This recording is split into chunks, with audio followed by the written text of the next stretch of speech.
Okay, I'd like to know, maybe I can ask this in class, how many of you have learned vectors before?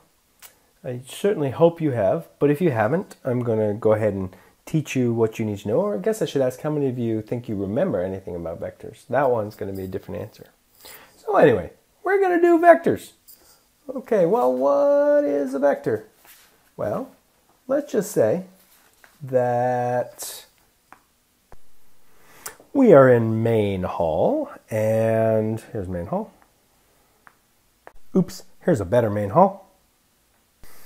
Okay, so we're in main hall, and I tell you, I have buried treasure 2 miles away.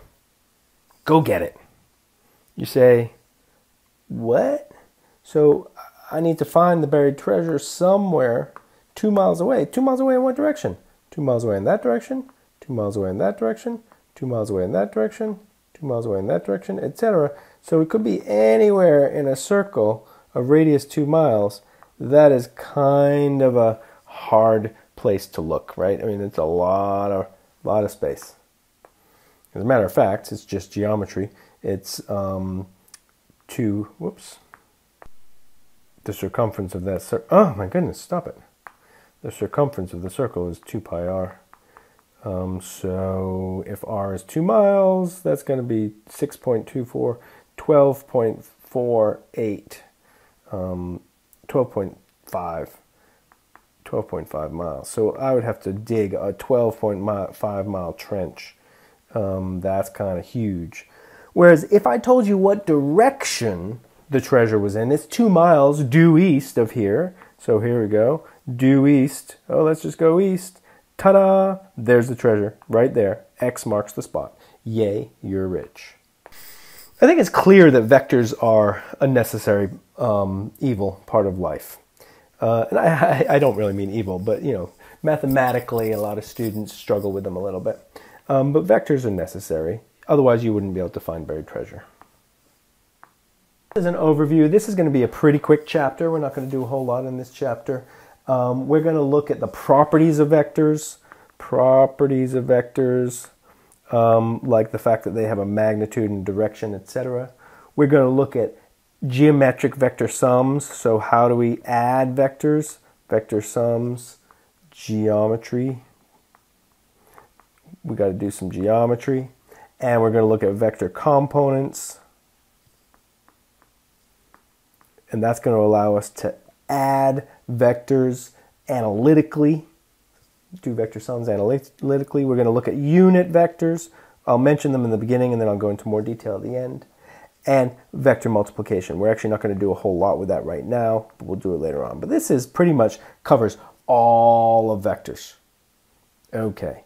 And when I say geometry, it's going to be the geometry of the right triangle, primarily what we're going to do. So I really feel like I'm running out of colors. I basically got black, red, orange, green, blue, purple. And red, if I'm using red, I'm just yelling at you, right? So I try not to use red too much, except to differentiate. So let's go with the green. Okay. So first of all, I want to just talk a little bit about vector notation. Okay, vector notation. First of all, a quantity that is a scalar quantity like temperature is something like T, or energy, something like E, etc. Whereas a vector quantity like displacement, delta x, we would put a vector sign on top, right? And actually that would just go on top of the x, really. Velocity, we put a vector sign on top. So that's the first part of notation. The second part of notation is to indicate the direction of a vector. To indicate the direction of a vector, we have already talked about this. That if I want to say in the x direction, I can just do something like this, x hat. In the y direction, I can do y hat. In the z direction, I can do z hat. That means in the direction of. But it really means it's a unit vector. We'll talk about unit vectors later. A unit vector is a vector. So these are actually, it's not just that x means in the x direction. These are actually unit vectors. They are actual vectors themselves that have length 1 that point in the directions that their letters indicate. Don't worry about it if you don't understand that. All we're using it for right this second is in the x direction, in the y direction, in the z direction. But also you do need to know that we often, in mathematics, and you will have learned this in math before, instead of using x hat, we'll use I hat, j hat, and k hat. That's an I, j, and a k. These are indeed the same three vectors as what you see above. They're unit vectors in the x, y, and z directions. So you're going to see those much more frequently than you see x hat, y hat, z hat. Again, I hat, for the sake of our purposes, means in the x direction. J hat, whoops, I hat means in the x direction. J hat, whoops, j hat means in the j, sorry, I was trying to say I hat means in the x direction, j hat means in the y direction, k hat means in the z direction, just like x hat, y hat, and z hat do. Okay, that's just notation. But also, I want to point out that when I started, I talked about going east, right? So this is a displacement, whoops, now I'm writing with arrows. This is a displacement of 2 miles in the east direction, right? So I don't have to use an x hat, y hat, or z hat. I can just give the direction. But I can write that in terms of a unit vector. I can say it's 2 miles east hat. Right? I mean, I made that up. There is no such thing as east hat, but this, in the context of the problem, this means that the vector is 2 miles long and it's in the direction of east, right? The hat means in the direction of. It's a unit vector in the direction of that direction. So I can say I could say it's 2 miles x hat, but I had to have defined my x and y directions, right? X and y directions. And now I can say, oh, it's also 2 miles x hat, which in the same way is also 2 miles I hat because x hat means I hat. So you can write it either way. Now notice that I don't put a comma. I don't put a comma. I put 2 miles, comma, in the east direction because I'm using words. But in the second, third, and fourth lines, I am actually multiplying 2 miles times this this unit vector in the east direction, x direction, I direction. It's just saying it's times 1 times that direction. So really there's no comma that belongs there. Okay, anyway, that's notation. Okay, that was just a little bit about notation. Now we're going to talk about properties of vectors. Let's just talk a little bit about properties of vectors. So let's just, what is a vector? What is a vector? We've already defined a vector. A vector is something with a magnitude and a direction. A vector is something with a magnitude and a direction, a size and a direction. So this means, and by the way, magnitude, I'll say it now just in case I forget, but magnitude is always a positive quantity. It's an absolute value. Okay, it's a positive quantity. Okay, so this means that we can represent vectors as arrows. We can represent vectors as arrows. So this arrow has a length and it's got a direction, right? It's pointing in a certain direction. It's pointing up and to the right.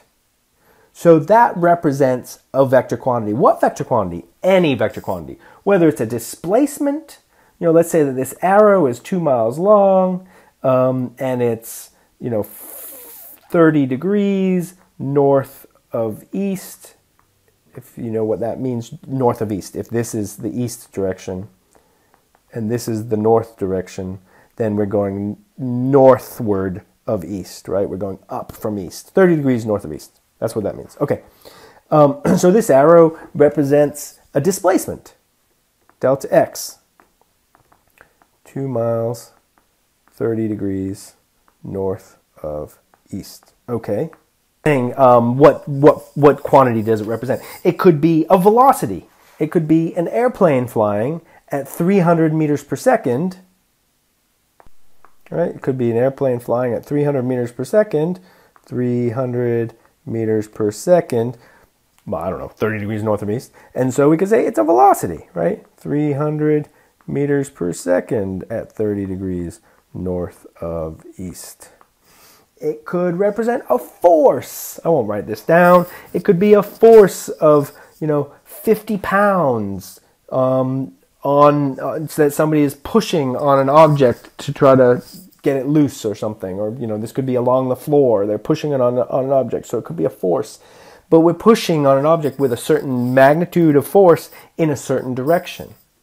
So whatever vector this is, the arrow represents a magnitude and a direction. Now, the other thing you have to recognize is that we can talk about the scale, right? Is this vector actually 300 meters per second long? Is the vector actually 2 miles long? No. So we just have a scale. We say that if that vector is 300 meters per second long, then this vector, it's approximately half of that vector, must be 150 meters per second long. And this vector, approximately twice that vector, is 600 meters per second long if they represent velocities. Or if the first one represented, if the one in the middle represented 2 miles, then the shorter one represents 1 mile and the longer one represents 4 miles. Okay, so we just have to understand that there's a scale that represents their magnitude, and the direction. In order to know the direction, notice what I had to do. I had to put it on a coordinate axis, right? So you put it on a coordinate axis, you define your coordinates, and then you can tell the direction. That's really important. You have to be able to define your coordinates, and then you can tell me what direction it is relative to your defined coordinate axis. Or, if I give you a problem, and I say an airplane is flying 30 degrees north of east, then you know the coordinate axis is defined as east and north that we're putting it on. So the next property is about parallel vectors. The first property was magnitude and direction. Next property is about parallel vectors. Let's say I had these two vectors, A and B. A is parallel to B, and they're both the same magnitude. They're both the same length vector. Okay, so how does A compare to B? And what I mean by that is that A is equal to B. It doesn't matter the fact that they're parallel.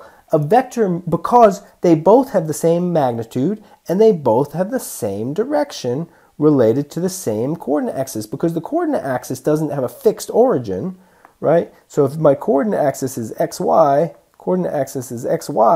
I always want to take the tail of a vector and put it at the origin of the coordinate axis in order to tell what direction it is. And if these two are at the same angle, if they're parallel to each other and they're the same magnitude, then they're the same vector. A is equal to B. And what this means is that vectors that are parallel to each other, but of the same magnitude, are the same vector, right? Or what it really means is you can move a vector parallel to itself without changing it.